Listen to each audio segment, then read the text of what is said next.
దేశవ్యాప్తంగా తెలుగు నూతన సంవత్సర ఉగాది వేడుకలు ఘనంగా జరుగుతున్నాయి.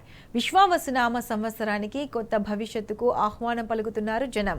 మహారాష్ట్ర, తమిళనాడు, కేరళ, పంజాబ్, బెంగాల్లో వేరువేరు పేర్లతో ఉగాదిని జరుపుకుంటున్నారు. వేకువజాము నుంచి ఆలయాలకు పోటెత్తారు భక్తులు. తమ ఇష్ట దైవాన్ని దర్శించుకుని మొక్కులు చెల్లించుకుంటున్నారు.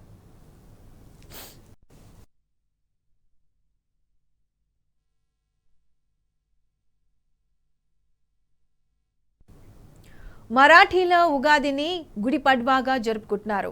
బెంగాలీలు వైశాఖ శుద్ధ పాడ్యమిని పోయిలా బైసాఖ్ ఫెస్టివల్గా సెలబ్రేట్ చేసుకుంటున్నారు. ఇటు తమిళనాడులో పుత్తాండు వేడుకలు ఘనంగా జరుగుతాయి. సింధీలు తమ క్యాలెండర్ ఏడాది ప్రారంభమైన చేతి చెద్ను ఉగాదిగా నిర్వహించుకుంటారు.